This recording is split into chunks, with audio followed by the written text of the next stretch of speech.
What's up mga boss? So yan, dito tayo ngayon sa ating munting manukan. So ito, kakabalik lang namin galing ng Ilocos dahil nag-day off kami ng 2 araw.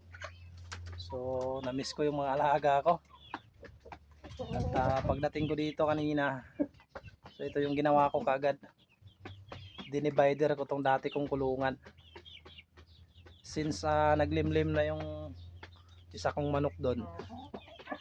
Tapos nilabas ko yung yung kasama niya. So nilabas ko na. Dinivider ko para ipasok ko na yung aking pangalawang set ng yung ating old hulo. So nagawa ko na kagad. At ililipat na natin para maganda yung kanilang lalakad-lakaran. Yung kanilang space para maluwang. So ito na. So ito yung pangalawang lalaki na galing sa Lamayan.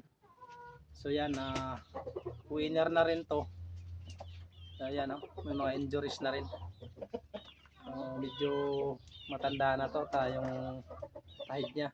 So yung kabila tinanggal nila. So ganoon ang estilo nila doon, no. So pang broodcock talaga. So yan, kung titingnan nabulag na siya mga bossing. So for breeding purposes na lang talaga siya. So ang ganda ng kulay. Ito gagawin na nating broodcock. So, ito yung pangalawang lalaki na binaba dito sa atin. So palahiin natin. So ito yung sasama natin. So maganda yung kulay. At nangingitlog na rin to. Ito yung kasama natin. Yan.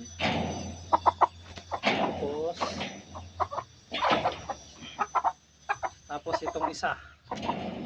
So, ganda ng kulay din. Abuhin kung tawagin sa amin, no? Tapang talaga. Ayan, puro sugat yung mukha sa kakaaway. Maliit lang pag mga babae, di gaano kalaki. Pero yung katawan solid. So hopefully maparami natin ito mga isip. So yan, pag-alangan na sila dyan. Ayan. Tapos yung lalaki, ayan, nakikipaglaban na agad.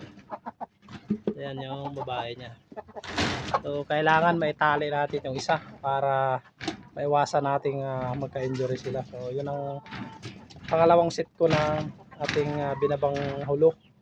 So galing upland. So hopefully maparami natin mga boss. That's for now. Thank you for watching.